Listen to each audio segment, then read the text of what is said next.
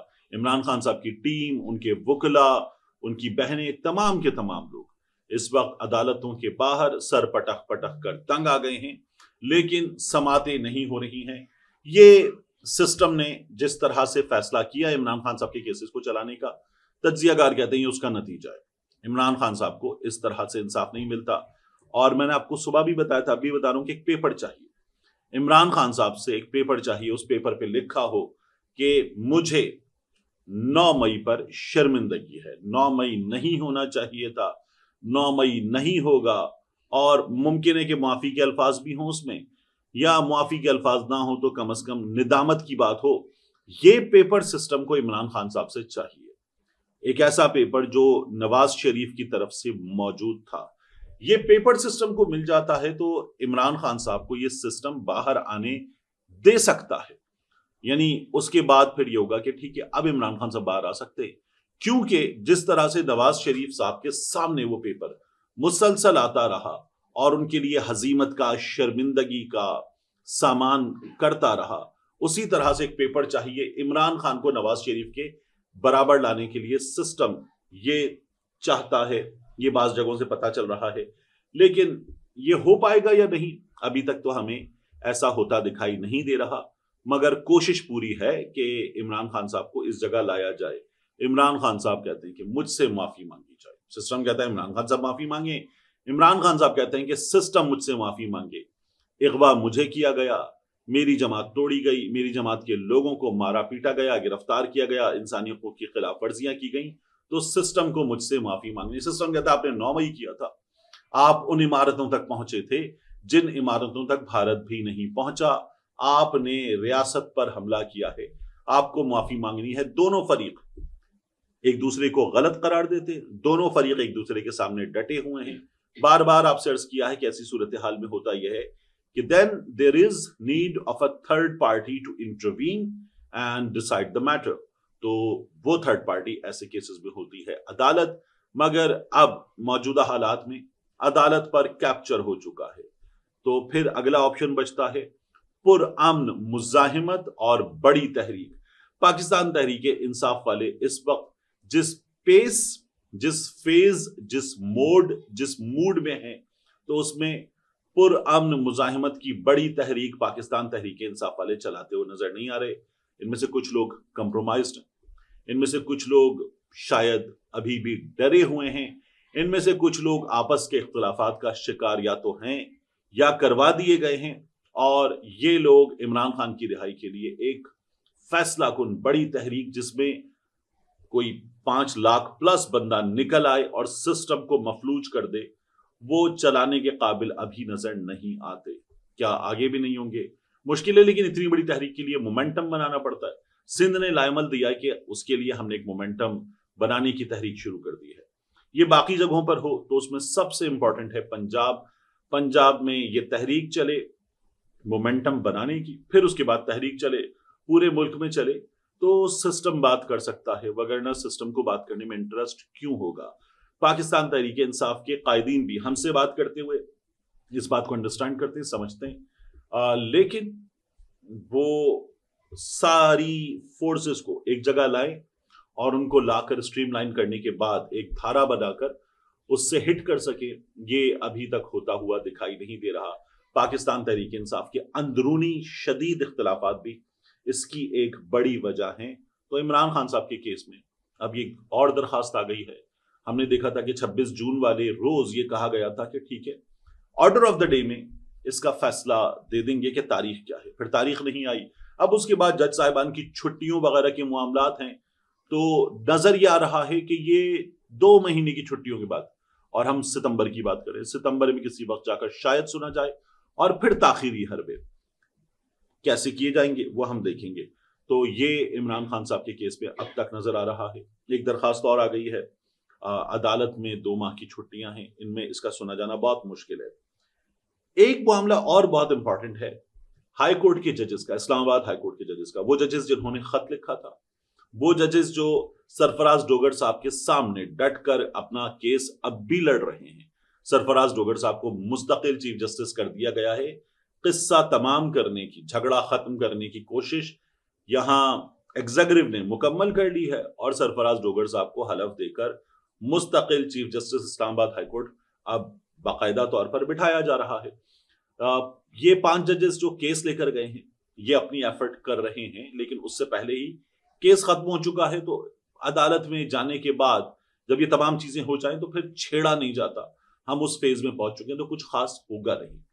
لیکن خط لکھنے والے 6 ججز جنہوں نے عمرتا بندیال کو بھی، قاضی فائز عیسیٰ کو بھی، اور پھر اس کے بعد وہ خط انہوں نے مجبوراً سامنے لانے کا فیصلہ کیا تھا، ان ججز کو بھی اور ان 5 ججز کو بھی، یہ تمام وہی ہیں 6، تو ان کو شاید سبق سکھانے کا فیصلہ کیا گیا۔ ان کے خلاف ریفرنسز آئے، یہ ریفرنسز مختلف سطحوں پر تھے، انڈیویجولز کی طرف سے شکایات تھی، ان شکایات کا کچھ نہیں بنا، لیکن اب بتایا جا رہا ہے کہ پریزیڈنشل ریفرنس ان کے خلاف آ سکتا ہے، پریزیڈنشل ریفرنس ان کے خلاف آئے گا، اور اب ان کا معاملہ جب پریزیڈنشل ریفرنس میں سنا جائے گا تو ان ججز کو فارغ کیا جائے، یہ بعض دوست خبر دے رہے ہیں۔ جو دوست خبر دے رہے ہیں وہ ذرائع سے خبر دے رہے ہیں، وہ ذرائع جن کا ہم نے دیکھا ہے کہ ہمیں یہ پتہ چلتا ہے کہ اچانک پوری بنی بنائی خبر ذرائع سے آتی ہے، ان ذرائع کی بات ہو رہی ہے، تو ان ججز کے خلاف معاملہ آگے بڑھے گا اور ان کو فارغ کیا جائے گا۔ ان ججز نے یہ کہا ہے کہ نہ استعفیٰ دیں گے، نہ اپنے موقف سے پیچھے ہٹیں گے، اور یہ جو ریفرنس والا کیس ہے اس کو بھی ڈٹ کر فائٹ کریں گے۔ تو انٹرسٹنگ ہے بٹ انفارچونیٹ ہے، شدید انفارچونیٹ ہے جو ہماری عدالتوں میں ہو رہا ہے۔ ایک شخص، ایک جماعت اس کو گرانے کے لیے پورا سسٹم جس طرح سے زور لگا رہا ہے، یہ اسی طرح کا معاملہ ہے، اسی طرح سے چلتا ہوا نظر آ رہا ہے۔ دیکھیں کیا بنتا ہے، مگر سسٹم اب پورا زور لگا رہا ہے۔ یحییٰ خان صاحب نے، چیف جسٹس یحییٰ خان نے اب اس سلسلے میں اجلاس بلا لیا، غالباً 12 جولائی کو اس کی سماعت ہے۔ اب کل یہ خبر آئی کہ یہ ہونے جا رہا ہے، آج اجلاس بلا لیا گیا ہے۔ ڈاٹس کنیکٹ کرنا آسان ہے، اور ان ججز کے خلاف یہ چیزیں آگے بڑھیں گی، کہا یہ جا رہا ہے بہت تیزی کے ساتھ آگے بڑھیں گی۔ آخری چیز، آصف علی زرداری صاحب کو فارغ کرنے کا معاملہ، منصب صدارت سے ہٹانے کی بات، جس پہ گزشتہ کچھ دنوں میں کئی خبریں آئی ہیں، کئی صحافیوں نے بات کی، اور کچھ صحافی تو مصر ہیں کہ یہ ہونا ہی ہونا ہے۔ اب اس سلسلے میں ایک دعویٰ سامنے آ رہا ہے کہ جولائی 2024 میں فخر درانی صاحب نے اس بارے میں خبر دی کہ آصف علی زرداری صاحب کو ایک بریفنگ دی گئی۔ اس بریفنگ میں 3 اعلیٰ فوجی افسران موجود تھے، انجینئرنگ کور کے لوگ موجود تھے، اور اس کے علاوہ موجودہ ڈی جی ISI عاصم ملک صاحب یہ موجود تھے، اور محسن نقوی صاحب موجود تھے۔ یہ بریفنگ جو تھی وہ نہروں کے معاملے میں تھی، وہ نہریں جن پر سندھ میں تو ہم نے دیکھا ہے شدید احتجاج، 6 نہریں بنائی جا رہی ہیں، تو جو سندھ میں نہروں کا معاملہ ہے اس پر شدید احتجاج۔ یہ پنجاب میں نہریں ہیں جن سے سندھ کا یہ کہنا ہے کہ ہمارا پانی جو ہے وہ مزید روک لیا جائے گا، سندھ مزید بنجر ہو جائے گا، ہماری زمینوں کے لیے پانی نہیں رہے گا۔ SIFC کے تحت یہ جو صحرائی زمینیں ہیں پنجاب میں، ان کو، تھل کو، چولستان کو، ان کو سیراب کرنے کا پلان ہے، اور سندھ نے بڑا احتجاج کیا، اس پر کام روک دیا گیا تھا شدید احتجاج کے بعد۔ سندھ پنجاب ہائی وے بلاک کر دی گئی تھی، آپ نے دیکھا وکلا نے، کاشتکاروں نے بہت زبردست احتجاج کیا تھا، اس کے بعد یہ تمام چیزیں ہوئیں۔ پاکستان پیپلز پارٹی کہتی ہے کہ ہم یہ ہونے نہیں دیں گے، لیکن سسٹم یہ کہہ رہا ہے کہ زرداری صاحب کو بتا دیا گیا تھا۔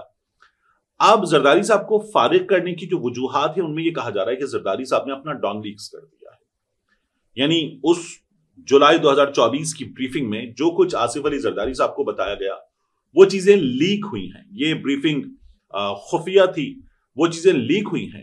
اب کہا یہ جا رہا ہے کہ یہ چیزیں سول سائٹ سے لیک ہوئی ہیں، یعنی اس سائٹ پر 3 اگر آفیسرز تھے تو وہاں سے لیک نہیں ہوئی، سول سائٹ پر 2 لوگ موجود تھے، محسن نقوی صاحب اور زرداری صاحب۔ تو زرداری صاحب پر یہ بات کی جا رہی ہے کہ ان کے آفس سے یہ چیزیں ممکنہ طور پر لیک ہوئی ہیں، اور سندھ کا اتنا زبردست ریئیکشن تھا۔ زرداری صاحب کو اس کی پاداش میں عہدے سے ہٹایا جا سکتا ہے۔ بعض کا خیال ہے کہ نہیں، ایسا نہیں ہوگا، اور بہت سے معاملات میں زرداری صاحب جو ہیں وہ جو کردار ادا کریں گے اس کی وجہ سے یہ تمام چیزیں رک جائیں گی، لیکن یہ ہو سکتا ہے کہ انہیں عہدے سے ہٹا دیا جائے، کیونکہ یہ زرداری صاحب کا ڈان لیکس قرار دیا جا رہا ہے۔ اگر زرداری صاحب کے اس ڈان لیکس کے نتیجے میں ان کو ہٹایا جاتا ہے تو 27ویں ترمیم میں بھی کچھ چینجز کی بات ہو رہی ہے۔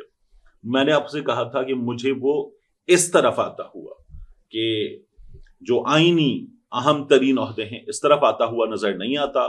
میں نے آپ سے کہا تھا کہ کچھ نیا ہو سکتا ہے، کچھ نیا ہو سکتا ہے جو طاقتور کو مزید طاقتور کرے، لیکن یہ آئینی عہدوں کی طرف معاملہ آتا ہوا مجھے نظر نہیں آ رہا۔ بہرحال زرداری صاحب کے حوالے سے اب خبر یہ آ رہی ہے کہ ان کا ڈان لیکس ہو چکا ہے، اس لیے ان کے ہٹائے جانے کی خبریں اس قدر زور و شور کے ساتھ سامنے آ رہی ہیں، اور ممکن ہے کہ یہ ہو بھی جائے اگر کچھ چیزیں نہیں ہوتی جو انہیں کرنی ہے۔ ملتے ہیں انشاءاللہ آپ سے اگلی ویڈیو میں۔